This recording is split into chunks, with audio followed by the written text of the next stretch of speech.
एक अमृत नाम का आदमी था। वो गरीब होने के साथ साथ अनपढ़ था।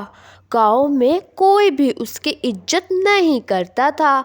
हाय राम, तूने ना अकल दी, ना शक्ल और ना ही पैसा दिया। बस सड़कों पर धक्के खाने के लिए ये जन्म दिया। बहुत भूख लगी है, क्या करूं? एक काम करता हूँ, शहर जाकर भीख मांगता हूँ। पैसे भी मिलेंगे और दिन भर हसीनाओं के दर्शन भी होते रहेंगे।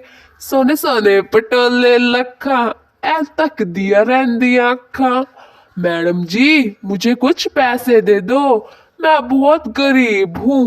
इतने फिट हो, काम करो ना, क्यों भीख मांगते फिरते हो? मैडम दे दीजिए ना पैसे, मैं बहुत मजबूर हूँ। मेरी जिंदगी में बहुत दुख है, मैं चाह कर भी कुछ नहीं कर सकता। कृपया मेरी मदद कीजिए। उस मैडम ने उसे पैसे दे दिए। अमृत गांव में टोर से ठाठ बाट से फिरता और शहर जाते ही भिखारी का वेश बदल लेता। एक बार गांव के सरपंच की पत्नी शहर जाकर शॉपिंग की जिद करती है।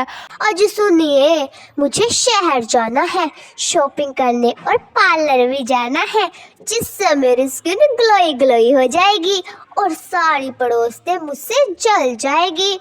पता भी तो लगना चाहिए, सरपंच साहब की वाइफ हूँ। सरपंच बोला। चलो ठीक है, चलते हैं।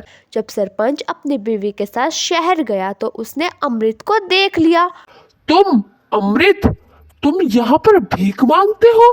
गांव में तो तुम इतने सेठ बने फिरते हो और शहर में भीख मांगते हो। लानत है तुम जैसे मर्द पे।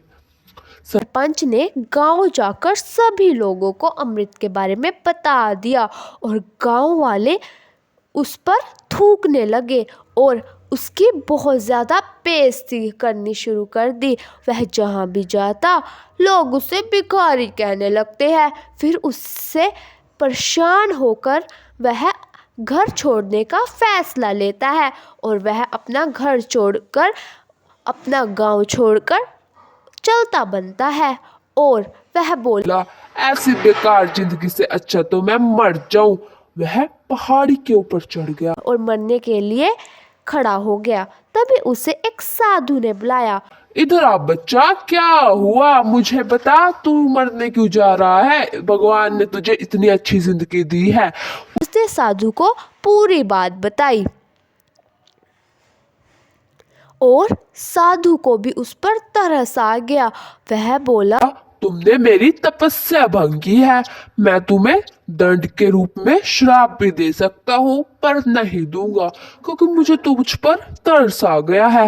मैं तुम्हें वरदान देता हूँ, तुम जब भी ये भिखारी के कपड़े पहनोगे और भीख मांगने जाओगे, तुम्हारी भीख 50 गुना ज्यादा बढ़ती जाएगी। ऐसे ही वह भीख मांगता रहा और वह बहुत ज़्यादा अमीर हो गया और उस पर बहुत सारा पैसा बरस आया।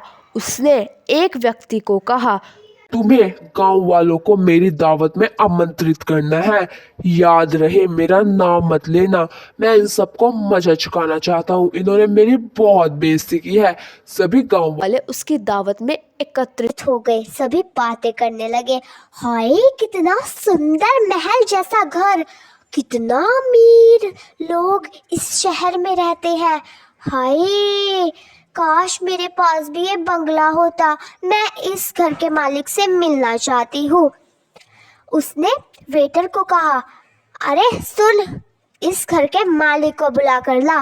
और वह आ गया और उसने बोला, तुम तो भिखारी थे ना, तुम्हारे पास इतने पैसे कहाँ से आ गए? बस मेरे पास पैसे आ गए।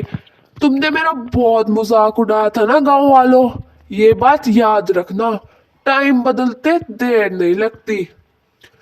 यहाँ वक्त रहते टाइम बदल जाता है और तुम इंसानों की बात करते हो। मेरा टाइम बदल गया है, मैं अमीर बन गया हूँ और मुझे कुछ कहने से पहले 10 बार सोचना।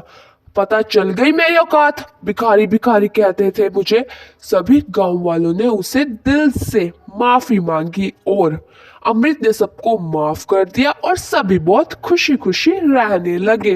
गाइस, अगर आपको मेरी स्टोरी पसंद आई हो तो मेरे चैनल को सब्सक्राइब करना, मेरे वीडियो को लाइक शेयर और सब्सक्राइब जरूर करना। My loving audience, thank you so much.